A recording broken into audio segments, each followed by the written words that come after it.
It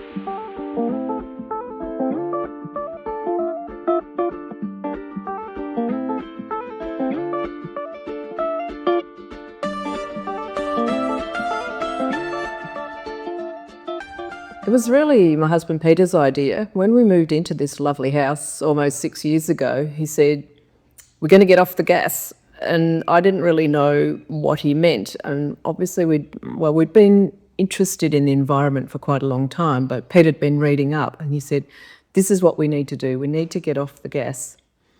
And so we weren't sure how to go about it.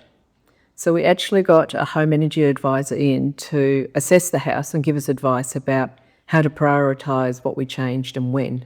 And that was a really helpful place to start. The energy assessor that we had was really, really helpful. He went and had a look at the whole house. He looked in the ceiling, he looked all around, he looked at the windows and the doors. And what he recommended was that we start off, first of all, by making the house more thermally efficient, so that we weren't losing heat through the ceiling or through gaps in the windows and gaps in the doors. And so we went about that process of sealing up the doors, sealing up any drafts. So one of the first things was a draft stopper on the front door, this thing here, which actually brushes against there and snaps down. Another thing is Pete's done this is DIY double glazing, which you might be able to see a little wrinkle there, and that involved just putting a batten around the window and then putting this film of plastic over it. It's not as good as the professional double glazing, but we felt like we were losing quite a lot of heat from the living area down the corridor and out this window. Putting a lot more insulation in the roof, covering the downlights, which can let a lot of heat out because there's a gap in the insulation, covering those with little combs, putting pelmets over the curtains. Okay, so good curtains are really important for keeping your house warm and also cool in summer, because obviously you can close them and keep the sun out. So double-sided curtains, very effective. Very importantly is having a pelmet over the top of the curtains.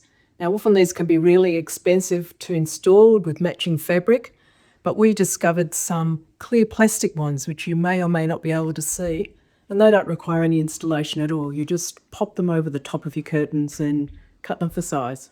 So the Victorian Government has currently got a scheme of free installation of vent covers over your extraction fan. So the fans work while you're in the shower and you're extracting the air, and then when you turn it off, a flap comes and covers it, and that actually stops a lot of heat escaping from your bathroom. I think that about covers it. And then after that, we started upgrading the appliances. And what that energy assessor did for us was he provided us a cost of things, a recommended appliance to purchase, and how much money it would save in the long run. Yeah, so having the extra air conditioners has made it a lot easier to heat up specific parts of the house. Before, with the gas ducted heating, we had to heat the whole house.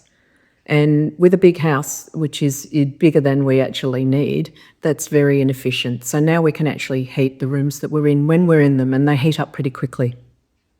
So in this room, we've got a reverse cycle air conditioner that heats and cools the room.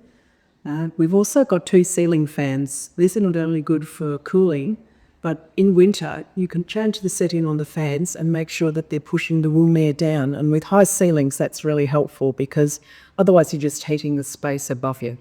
And so that's used for heating and cooling, although we actually rarely need to actually cool the house. It's very efficient at just warming up this room.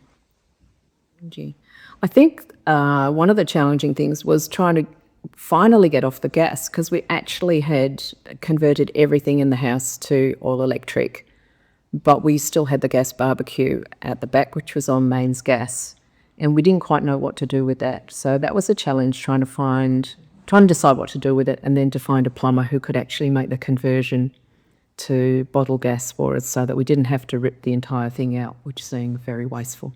One of the big benefits of making all these changes is our house is so much more comfortable now. So in summer, we rarely ever use the air conditioning because the house stays cool because it's so well insulated. In winter, the house doesn't drop to almost nothing overnight, it stays within quite a good range, and so it's actually easier to get it up to temperature again. We're really happy with the heat pump. I really like the induction cooktop. It's very quick. It's got safety features if you've got small children, so you can lock it. The risk of children burning themselves is minimal. It's not polluting in the way that gas is. A lot of people aren't aware of the amount of toxic gases that gas stoves give out, which some research is showing is the equivalent to passive smoking. So that's a real advantage. It's also really quick and it's really easy to clean. And we worked our way down that list, which has been really good. We haven't quite finished the list. We still have to double glaze the front of the house when there's enough money, but the priority for us is when we have enough money, we would really like to buy an EV because that is the most pollution and the most carbon we are contributing to the atmosphere at the moment.